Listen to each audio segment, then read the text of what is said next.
છતાં એને ઓળખી ના શકે એનાથી બીજું કોઈ મોટું અજ્ઞાન નથી.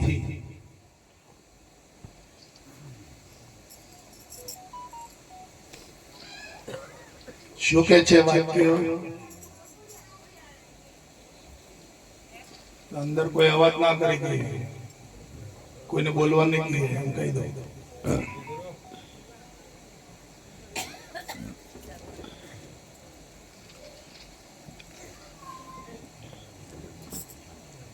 કે વસ્તુ પોતાની પાસે હોવા છતાં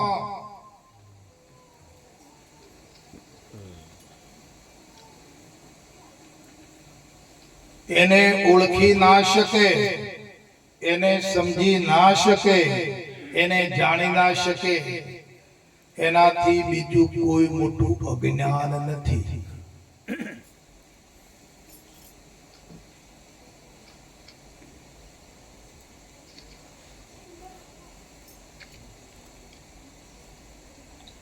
તો આપણી પાસે આ ચેતન જે આત્મા છે, ચેતન જે તત્વ છે એ છે કે નથી?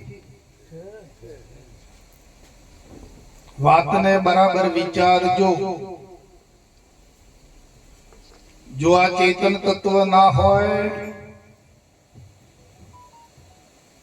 તો આ શરીર ચાલી શકે નહીં. તો આ ચેતન તત્વ આપણાથી અલગ રહે છે કે આપણા ભેગું રહે છે?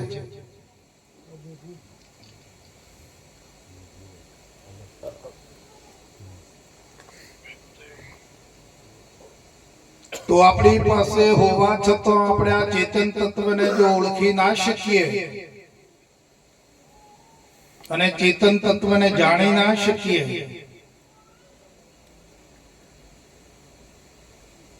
તો એનાથી બીજું કોઈ અજ્ઞાન છે.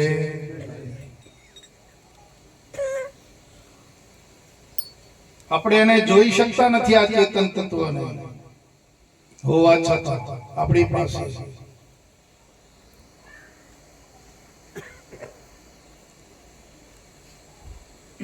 તારે શું આપણી પાસે નથી?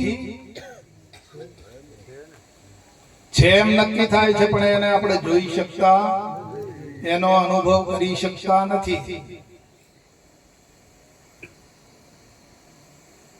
તો એ જ આપણું અજ્ઞાન છે. એ જ અવિદ્યાનો યોગ છે.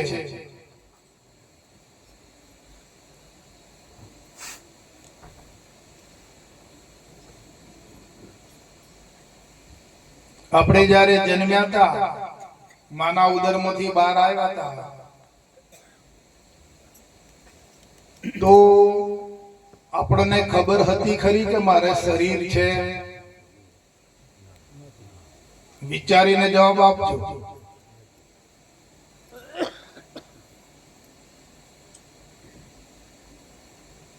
જે દિવસે માના ઉદરમાંથી બહાર આવ્યા શરીર સાથે જ આવ્યા હતા. એકલો ચેતન નથી આવી શકતો, સાથે પ્રકૃતિનો યોગ હોય છે. બેનું જોડાણ થાય તો જન્મ થાય છે. પણ આ ચેતનને ખબર હતી ખરી કે મારી પાસે શરીર છે એવું? એ ખ્યાલ હતો એને?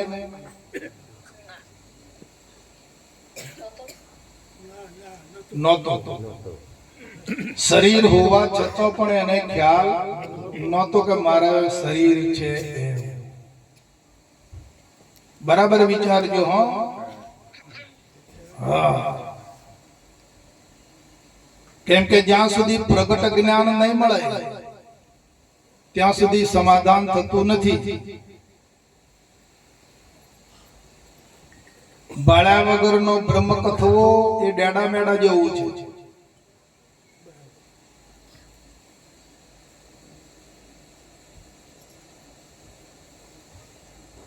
તો મારે માતા પિતા છે એવો ખ્યાલ હતો ખરો?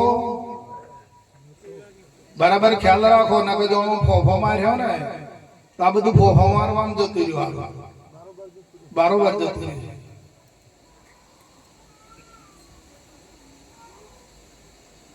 આ જીવાતમાં ફોફો મારવાનું બહુ શિયાળ છે.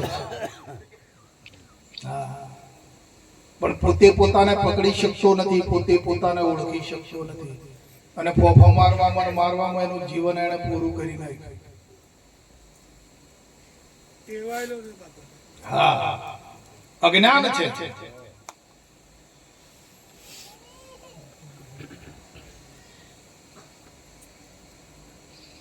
તો મારે નાત જાત છે, માતા પિતા છે, આ સૃષ્ટિમાં આટલી બધી વસ્તુ છે, તો એને કોઈને ઓળખતો તો ખરો. પણ પછી ધીમે રહીને પાછળથી આ ભૂલેલોનો સંગ થયો અજ્ઞાનીઓનો.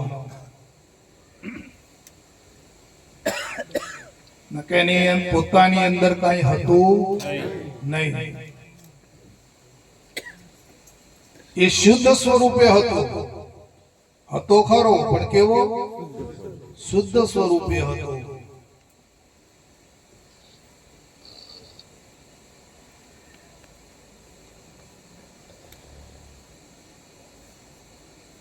અને પછી એને સંગ થયો આ ભૂલેલોનો. બાપા કે, મમ્મી કે, કાકા કે, આવું બધું શીખવાડ્યું ભાઈ. પાછળથી ગાલ્યું ન કે એનામાં હતું નહીં. તમારી અંતરદ્રષ્ટિથી દેખાય તો ખરું, અમારા બોલવા પર વિશ્વાસ ના કરતા.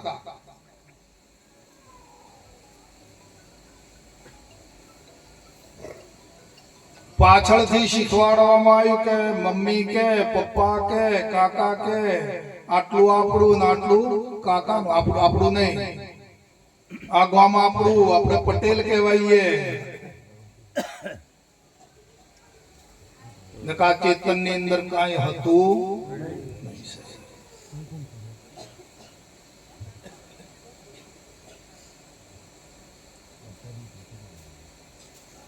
પછી તો એની બાલ્યાવસ્થા, એ બાળક બન્યો.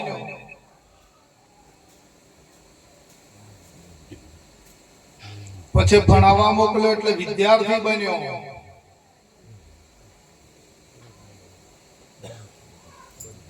ભણી રહ્યો, પછી એનું લગ્ન કરવામાં આવ્યું તો બૈરો વાળો થયો. થોડો ટાઈમ થયો તો છોકરો વાળો થયો. પછી તો કમાવા વાળો થયો, નોકરી ધંધો કરવા વાળો.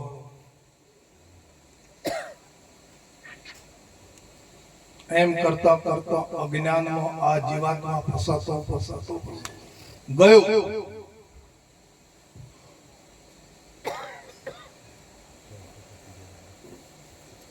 હવે આને કોણ છોડાવે આ જ્ઞાનમાંથી?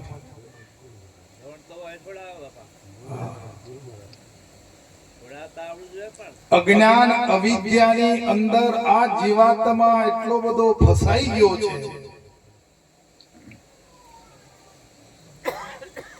અને એની અંદર જ રસભસ થઈ ગયો છે આ જ્ઞાનમાં. આ પરિવારમાં, બૈરોમાં, છોકરોમાં, માલ મિલકતમાં એને બીજું કશું મૂંઝતું જ નથી.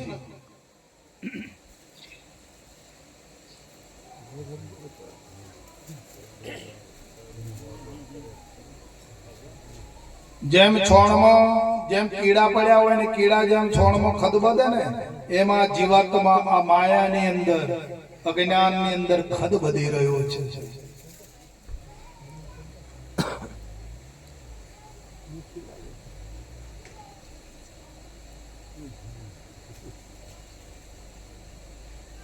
હવે આ અજ્ઞાનમાંથી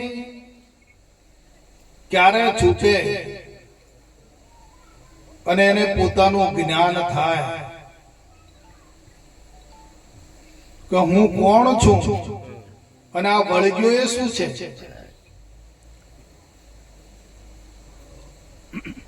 આનો વિભાજન કોઈ તમને તત્વદર્શી, કોઈ જ્ઞાની પુરુષ ભેટી જાય બેટા છે તો એ ખ્યાલ નથી રાખતા, ઓંધળા થઈને ચાલે છે. જ્ઞાની પુરુષને પણ આ જીવાત્મા ગણકારતો નથી.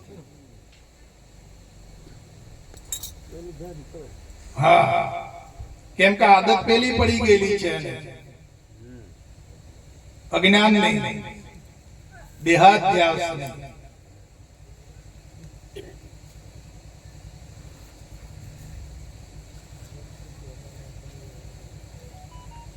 તો જે દિવસે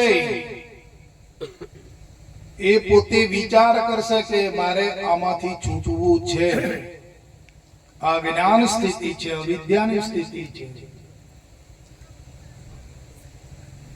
અને મારે આમાંથી છૂટવું જોઈએ. હું કોણ છું, ક્યાંથી થયો,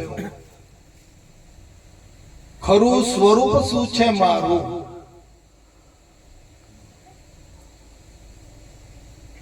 કોના સંબંધે આ વળગણા છે. તમે બાળકની અંદર ધ્યાન ના રાખો કે તમે તમારું ખોહો.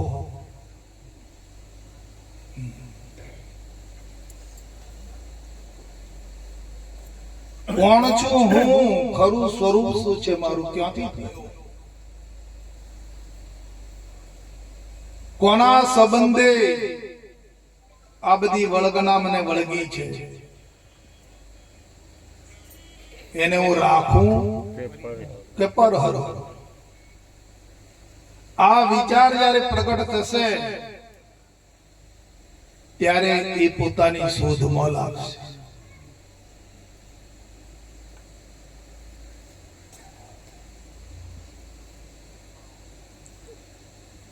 અને પોતાની શોધમાં જે લાગે છે એનું નામ જ સાધના છે. મોટી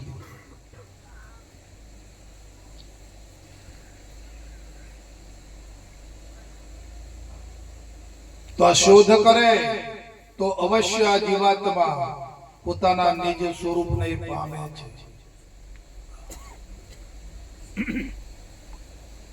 મહાપુરુષે આ બાબતમાં દરેક ધર્મ પુરુષે ઘણું બધું કહી રહ્યા છે. ધર્મ ગ્રંથો પણ છે. આ બાબતના જ્ઞાનના ભંડાર ભરેલા શાસ્ત્રો પણ છે. પણ મોને તો ને, અને નીકળવું હોય તો ને, પોતાની જે શોધ કરે છે એ પોતાને પામે છે અવશ્ય.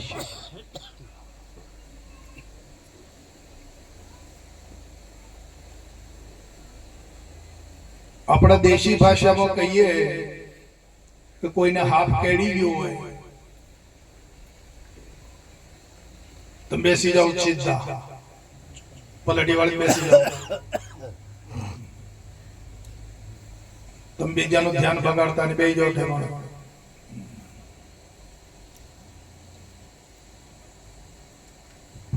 કોઈકને હાફ કેડી ગયો હોય અને એને એના શરીરમાં પોઈઝન ચડી ગયું હોય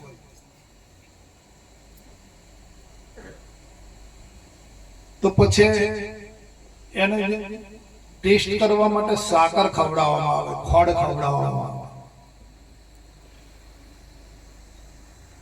તો જો એને સાકર કે ખોડ ખવડાવવામાં આવે તો એ થૂકી નાખે. અને જો કડવો લીમડો કે એમ જો એને ખવડાવવામાં આવે ને તો કડવો લીમડો ચાવીને ખાઈ જાય.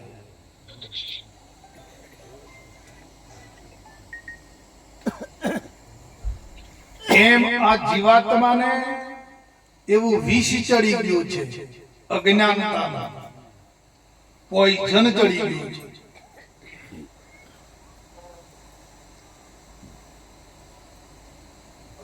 દેહમાં હું પણ પદાર્થમાં મારા, આ બધું મારું, આ હું દેહ હું છું. આનું અને પોઈઝન થઈ ગયું છે, શરીરમાં પોઈઝન ચડી ગયું છે. બંધ કરી ભાઈ ને,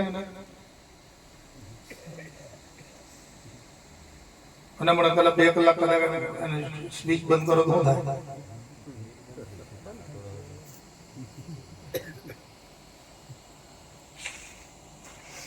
અને પોઈઝન ચડી ગયું છે, અને આ પોઈઝન ચડેલાને વિષ ચડી ગયું છે ને, એટલે એના આજે આ મહાપુરુષો બેઠા છે ને, મહાપુરુષો એને સારી સારી એને છોડાવવા માટે એને સત્સંગ શુદ્ધ વાત આપી રહ્યા છે, સાકરની જેવી સાકર જેવી. આ ખાવા તૈયાર નથી, નાખે મોડા ફેરવી નાખો, નહીં ખાવું કઈ.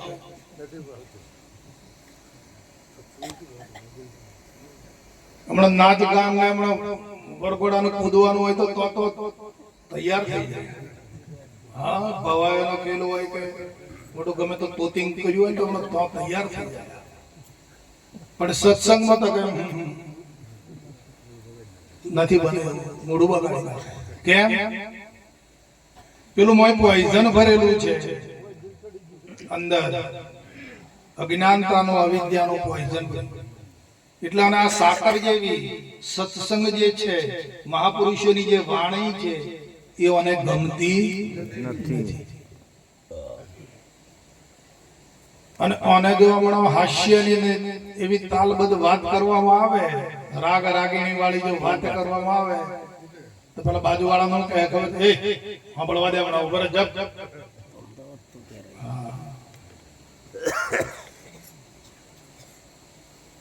એને પછી આજે કડવી લીમડો જેવી જે કડવી વાતો છે ને, સંસારના મોહ માયાવી જે વાતો છે એને બહુ પ્રિય લાગે.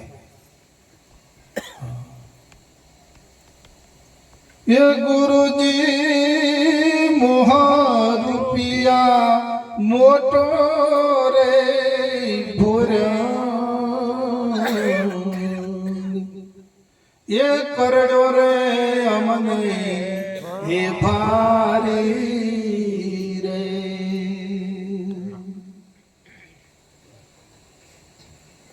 મોહનો ભુરંગ કેડી ગયો છે.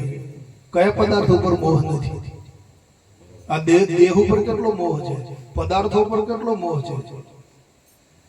મોહમાં જ આંધળો થઈ ગયો છે. હા, અને ઝેર ચડ્યું ખાય એ આપ વિના કોણ એ ઉતારે.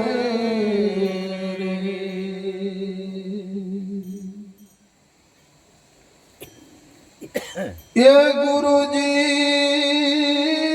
આ ભુવારે ભોપાળાનું જોર એ જરાય નવ ચાલે રે. એ ઝેર ઉતરે નહીં આઠે પહોર, એ કાળા જડાનો હાલ રે.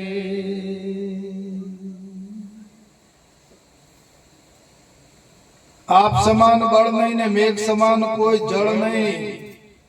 જીવાત્મા ચેતન છે, જળ નથી. ચેતન થઈને આ જડતા વારી બેઠો છે, એનો આ ફંદો છે.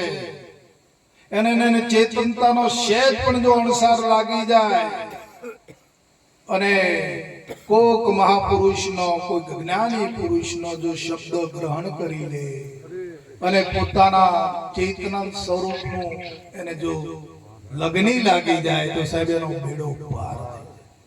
અને તે એટલા માટે જ અવસર છે. આ મનુષ્ય જન્મ આ જીવાત્મા અનંત કાળથી રખડતો આવે છે. અનંત કાળથી આ થયો વિના ભાન ભગવાન, સેવ્યા નહીં સદગુરુ સંતને, અનાણે મૂક્યું નહીં અભિમાન. અનંત કાળથી કેટલી માતાઓને ધાવી ગયો છે, કેટલી માતાઓનું દૂધ પી ગયો છે. ભેગું કર્યું હોત તો એક મોટો સરોવર ભરાયું હોય, મોટો એક સમુદ્ર ભરાયો. એટલી માતાઓનું ધાવણ ધાવી ગયો છે. અનંત કાળથી આ રખડે છે. પણ જ્યારે મનુષ્ય દ્વારે આવે છે અને કોક આવા જ્ઞાની પુરુષોનો કોક શબ્દ પકડી લે અને અંતરમાં જો જાગી જાય છે તો એ પરિપક્વ થાય એમ છે. પોતાને અંતરમાં લગની લાગવી જોઈએ. બીજો કે ને આપણું કલ્યાણ થઈ જાય. હર હર મહાદેવ નહીં મેળાવે છે. ઘણા મંત્રો છે જગતમાં, ઘણા પ્રકારના શાસ્ત્રોમાં મંત્રોના ઢગલા પડેલા છે.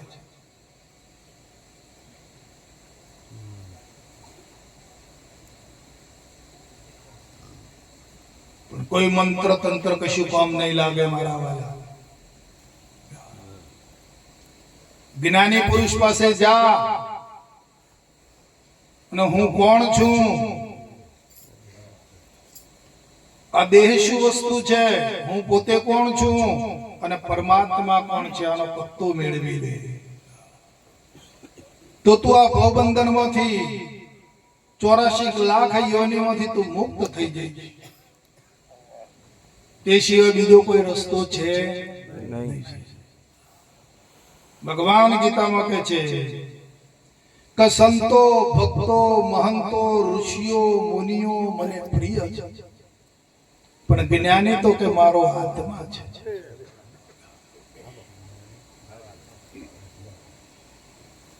પણ આ જીવાત્માને છૂટવા માટે કેવળ જ્ઞાનની જરૂર છે. જપ તપ ગમે તે સાધના કરશે, ગમે તેટલું એ ભમ્યા કરશે, પણ જ્યાં સુધી એના સ્વરૂપનું એને જ્ઞાન નહીં થાય સાહેબ, ત્યાં સુધી એ મુક્ત સ્થિતિને પામી શકતો નથી. હા,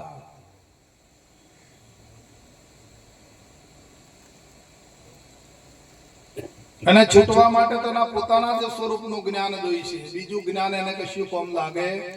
જ્ઞાન તો ઘણા પ્રકારના છે, પણ પોતાના નિજ સ્વરૂપનું જ્ઞાન જ્યારે એને પ્રાપ્ત થાય તો એ છૂટી શકે, બાકી છૂટશે નહીં. હરે મને સદગુરુ મળ્યા હે પુરારે, અગમને ગમને ગમનાથી મન સદગુરુ મળ્યા પુરારે, અગમને ગમને ગમનાથી મને એ મને સદગુરુ મળ્યા પુરારે, અગમને ગમને ગમનાથી મને સદગુરુ મળ્યા પુરારે, અગમને ગમને ગમનાથી. રે મેં તું અરે મેં તો જ્ઞાને શબ્દ ભલો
અરે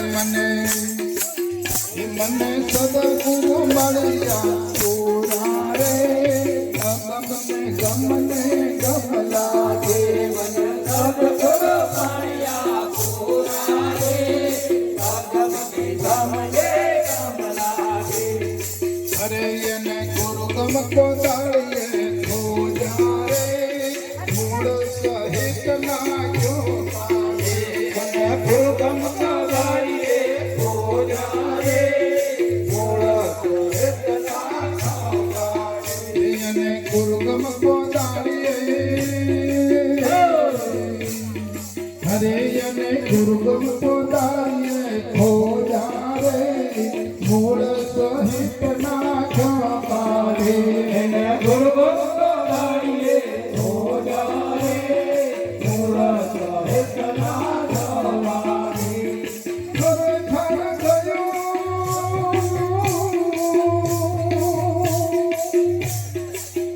ખરેખર ગયો ને વેલો વરનો રે સરદ પુરત પર જઈ ગાજો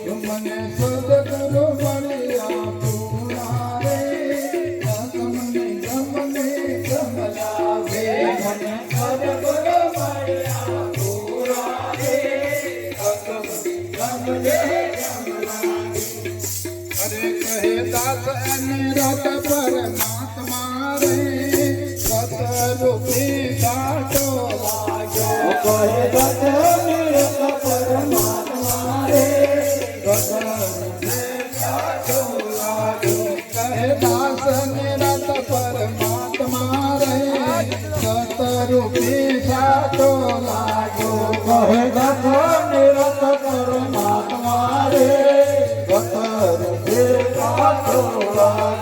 મને સદગુરુ